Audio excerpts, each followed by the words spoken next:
All right, today is Tuesday.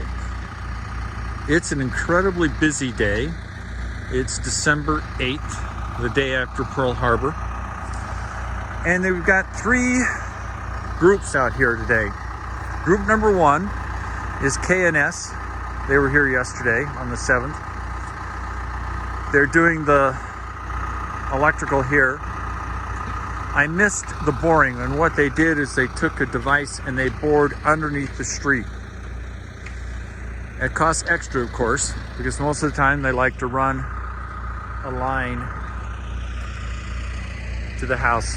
I preferred underground wiring because the Midwest can get kind of crazy in the weather. So now that they've got the wiring done, they're actually going to put a telephone pole here. You see where the stake is with the pink and the flag? There'll be a pole placed there, and then they'll run the power from that pole over to this pole. It'll then just go underground, underneath the street. I'm gonna do a little walk here. I'll try to be as steady as I can. Then it will go into the house. Obviously, where else would it go? There's one of the K&S guys. They're all nice guys, of course. Like I keep saying, the subs are wonderful people. They then had to, I guess we call it a bung.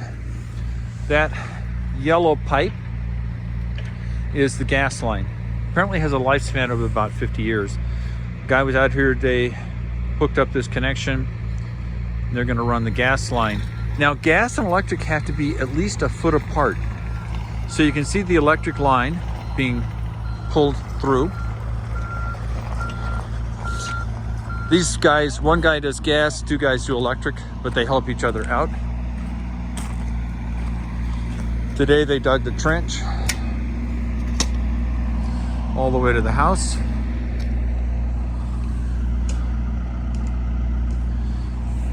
It's cold today. No sun, 30 degrees. Little breeze from the north. Yuck. And of course, I forgot to bring my gloves, which is just a representation of my stupidity. The trench. It's always nice to document where this stuff is. You see that it's running parallel to the house.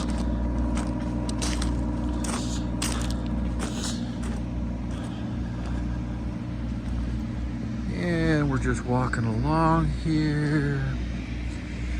Seen this before. Electrical, that's where the gas generator goes, that's where the transfer switch goes, that's the condensate pipe for the mini split head, and that is the pipe that allows the internet people to slide the cable into the computer room.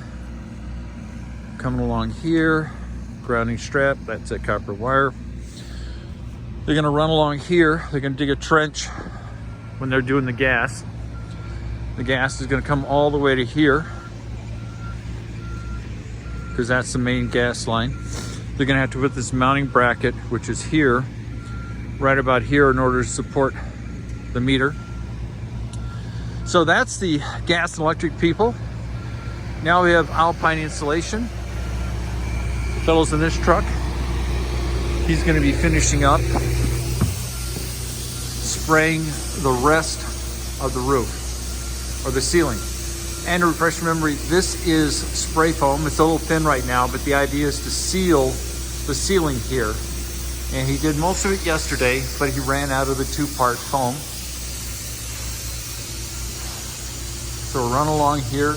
You can see the brown Luan, and then you can see where the spray foam is. And the idea is to seal this so the large penetrations are closed off, because the next group of guys that are working are the aerobarrier people. I think they're Kevin and Ken. So he still has a little more spray foam to do here. And he will come back and put more spray foam up. This was just a small amount of spray foam to seal it. It's gonna get 4 inches of spray foam there. The Luan is 4 inches away from the shingle roof deck. So it's a cold roof.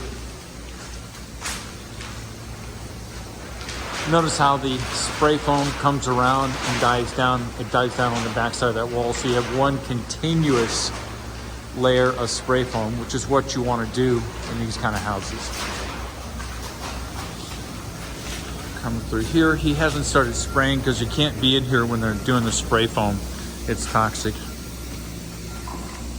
Coming into the house, aerobarrier is doing their shtick.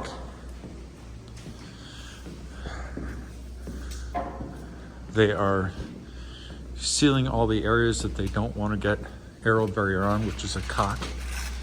Excellent work. Excellent work. Oh my God. Just amazing. He does sculpting on the weekends, apparently. Preferred thing is marble, but yeah, he was doing some bronze casting, but that just got old school. The plastic here was actually applied by the Alpine installation of the spray foam.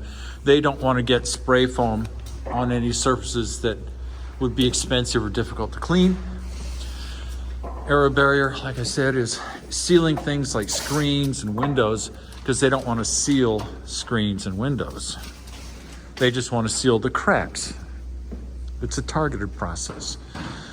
So this will all be done by the great aerobarrier guys. There's obviously some setup time. It's not blow and go. And that's about it. Like I said, it is freaking cold out here. We'll have some video of the aerobarrier being done. They plan on using this door to pressurize for the aerobarrier, but obviously they need to be done spraying the spray foam, which shouldn't take very long because there isn't much left. But the spray foam has to be heated, I think it was 150 degrees to properly mix.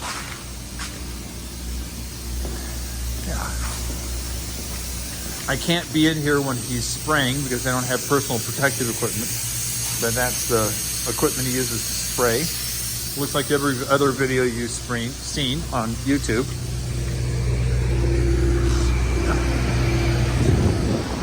Oh yeah. So it's one busy day. Tons of equipment, tons of people.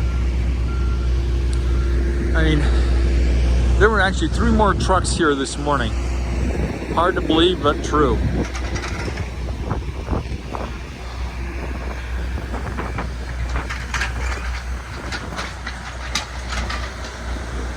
Yep, moving right along. This is a day to get a lot done.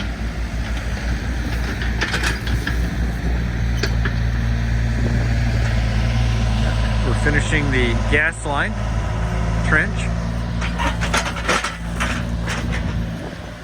So, stay warm. I know I wish I could. If I brought gloves like a smart person, I'd have warm hands. The rest of me's warm. My hands have basically gone into frostbite mode. So have a good day. Hopefully we'll get to watch the aerobarrier guys do their shtick. And enjoy your life. Bye.